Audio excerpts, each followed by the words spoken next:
homélie de saint Grégoire Palamas. Prenant avec lui uniquement Pierre, Jacques et Jean, Jésus les emmena à l'écart sur une haute montagne et il fut transfiguré devant eux. C'est ce que raconte notamment Matthieu au 17e chapitre de son évangile. Donc il se transfigure devant eux, c'est-à-dire sous leurs yeux. Que signifie « il fut transfiguré » demande Chrysostome, le théologien. Cela veut dire qu'il laissa entrevoir, comme il le jugea bon, un peu de sa divinité, et qu'il montra à ses disciples Dieu habitant en lui.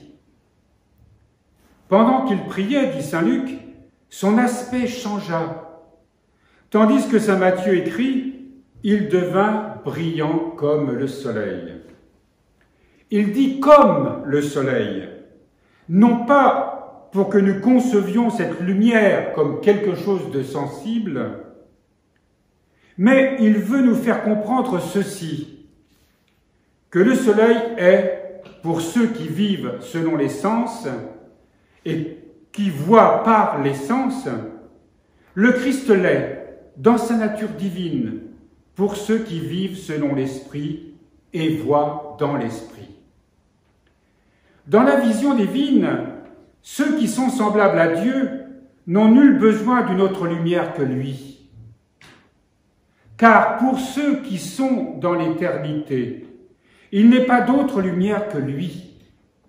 Pourquoi, en effet, auraient-ils besoin d'une deuxième lumière alors qu'ils ont la lumière primordiale? Arrêtons-nous brièvement sur ce premier passage que nous avons lu de son homélie. Les apôtres, sur la montagne du Tabor, on imagine la scène. Jésus prend à l'écart avec lui 3 de ses disciples, Pierre, Jacques et Jean. Il est conduit en haut d'une montagne et là, il se transfigure, c'est-à-dire que soudain, il rayonne d'une lumière qui n'est pas une lumière naturelle, qui n'est pas une lumière sensible, comme il est précisé, comme la lumière du soleil, par exemple, mais d'une lumière qui rayonne de l'intérieur et qui transfigure totalement sa nature humaine.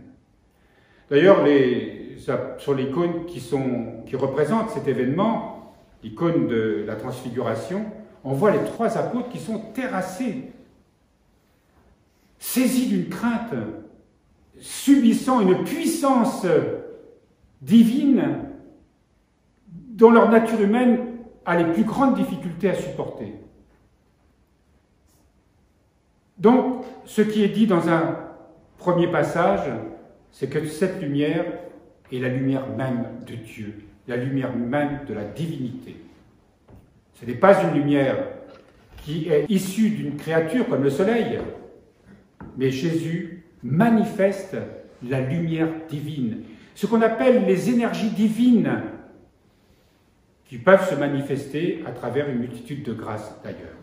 Or, pendant qu'il priait, il resplendit ainsi et révéla d'une manière indescriptible, en présence des prophètes les plus éminents, c'est-à-dire Moïse et Élie qui à ce moment-là apparaissent à ses côtés. En présence des prophètes les plus éminents, cette lumière mystérieuse aux disciples qu'il avait choisis. Il nous montre ainsi que cette vision, bienheureuse, est le fruit de la prière. Et il nous apprend que ceux qui sont proches de Dieu par la vertu et lui sont unis en esprit parviennent à la vision de cette splendeur. Celle-ci s'offre au regard de tous ceux qui tendent sans cesse vers Dieu, par la pratique exacte des bonnes œuvres et la prière sincère. Car, comme le dit saint Jean Chrysostome, seul celui dont l'esprit a été purifié peut contempler la beauté véritable et très désirable qui entoure la bienheureuse nature divine. En contemplant ces rayons et ces beautés, il en reçoit une part, pour ainsi dire, un rayon de lumière éclatante qui fait briller son propre regard. C'est pourquoi le visage de Moïse fut aussi glorifié pendant qu'il s'entretenait avec Dieu. Dans le livre de l'Exode, c'est relaté au 34e chapitre. Pensez-y, Moïse ne fut-il pas aussi transfiguré une fois monté sur la montagne, et n'est-ce pas qu'il vit la gloire du Seigneur? Mais il subit la transfiguration et n'en fut pas l'auteur. Les apôtres, il leur est donné cette grâce de voir la lumière. C'est de l'intérieur, avec les yeux du cœur, qu'ils sont capables de voir cette lumière divine. Ce n'est pas du tout avec leur sens extérieur qu'ils perçoivent cette lumière. Il leur est donné une grâce particulière, une grâce mystique, une grâce qui se révèle dans la sainteté des saints. Pour eux, qui sont, on le suppose, pas encore parvenus à la sainteté, il leur est pourtant donné cette grâce de contempler la divinité en Jésus. La divinité qui habite l'humanité de Jésus, le Verbe qui s'unit à la nature humaine de Jésus. Et on conçoit évidemment cette déclaration de Pierre qui dit « Mais on se sent tellement bien ici que faisons 3 tentes pour que on puisse héberger Moïse, Élie, toi Jésus et nous. » Ils sont dans une expérience qui dépasse absolument tout ce que les sens humains ordinaires peuvent percevoir. Notre Seigneur Jésus-Christ, lui, possédait cette splendeur par nature. Dès lors, il n'avait même pas besoin de prier pour faire resplendir son corps de lumière divine. Mais il a indiqué aux saints par quels moyens ils recevraient la splendeur de Dieu et comment ils en auraient la vision. Car dans le royaume de leur Père, les justes resplendiront comme le soleil, nous dit saint Matthieu dans son évangile au 13e chapitre. Ainsi devenu tout entier lumière divine, et en tant qu'enfants de la lumière divine, ils verront le Christ éminemment rayonnant de lumière ineffable et divine. La gloire qui émane de sa divinité s'est manifestée sur le Tabor, également partagée par son corps, à cause de l'unité de sa personne. C'est donc aussi par une telle lumière que son visage devient brillant comme le soleil. Le but de notre vie chrétienne, c'est l'acquisition de cette expérience de la lumière divine. Chaque fois que nous sommes sincèrement dans la prière, une prière humble,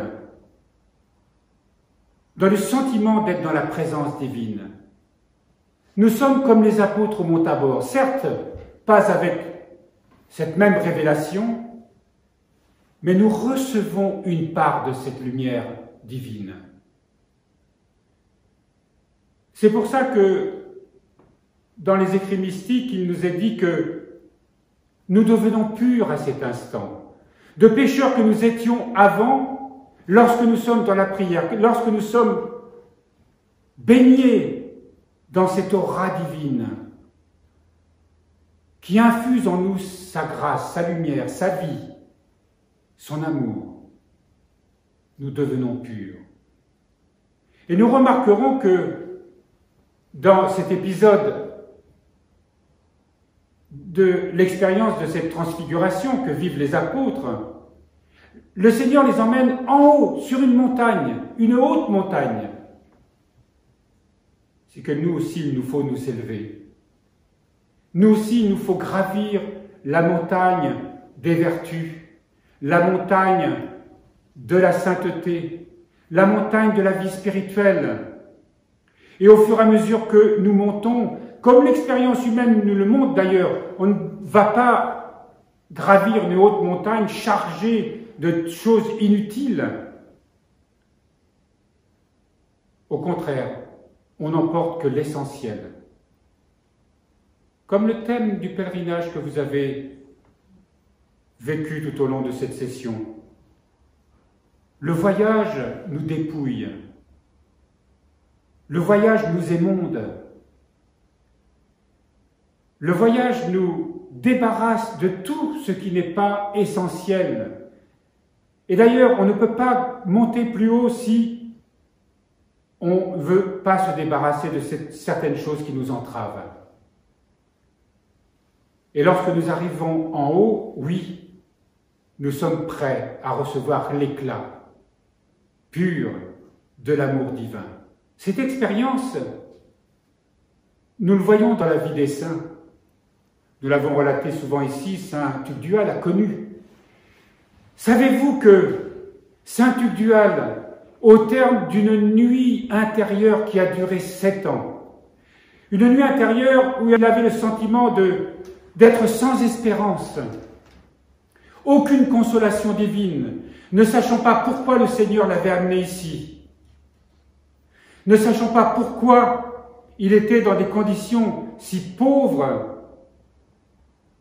où son esprit avait le sentiment d'une absurdité, certainement, où il a côtoyé certainement cette déréliction qui saisit les âmes, c'est-à-dire ce sentiment de désespoir profond parfois dans cette nuit intérieure. Et pourtant, grâce à la lumière de la foi qui était en lui, il n'a pas désespéré. Et voilà que, un beau jour, le Seigneur le délivre. Et le Seigneur lui donne une grâce d'expérience de la lumière divine, comme il est relaté dans cette expérience du mont Tabor.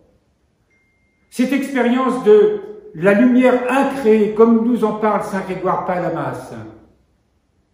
Saint Tugdual, pendant 30 jours et 30 nuits, a été baigné par cette lumière, qui était si puissante, qui était si indicible, mais qui était en même temps insupportable, où il dit que sans une grâce particulière, il serait mort.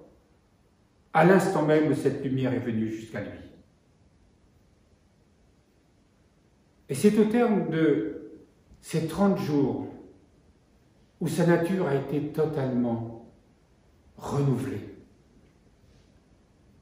L'homme que fut saint Tugdual, au sortir de cette épreuve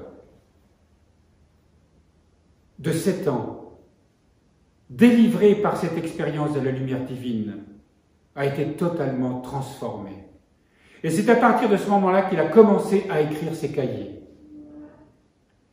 Que, poussé par l'Esprit Saint, il a révélé ce qu'était la pensée mystique, la voie spirituelle, telle que nos pères celtes le vivaient dans leur monastère, dans leur mission à travers l'Europe.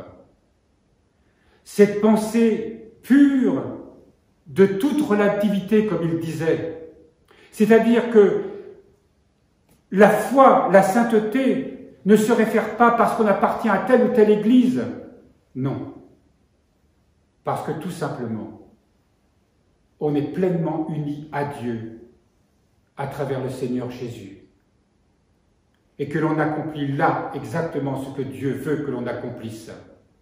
Que cette sainteté, cette puissance de l'amour qui transforme absolument tout, puisse être témoignée. Et saint Tugdual a parlé, a témoigné à travers ses écrits, mais aussi à travers sa vie, cette expérience du Tabor, dans cette expérience qui a dû se reproduire, évidemment, à certains moments dans sa vie de prière, dans la vie de sainteté qui fut la sienne. Puisse, par ses prières, par son intercession, par l'intercession surtout de notre très sainte mère, la Vierge Marie, de notre Saint-Père Tugdual, comme on vient d'en parler, de Saint François aussi, qui est notre guide, notre inspirateur, dont nous sommes aussi les héritiers de son esprit, de Sainte Brigitte de Kildare, de Sainte Claire d'Assise. et de tous ceux dans l'Église qui sont nos pères et nos guides, comme Monseigneur Maël, lui aussi, entré dans la lumière de la gloire de Dieu. Qu'ils intercèdent pour que nous puissions vivre cette expérience, qu'elle nous transforme à jamais. Et que cette communauté ici, appelée par Dieu, puisse rayonner de cette lumière pour donner à tous ceux qui ont soif de vie, tous ceux qui sont perdus dans les ténèbres de ce monde, trouvent ici, enfin, un vrai sens, un vrai chemin, une folle espérance. Et que, à travers cette expérience de la grâce divine, de la lumière divine, on puisse la transformer tel un flambeau vivant, flamboyant, pouvant se communiquer à travers le monde et enflammer le cœur de tous les hommes.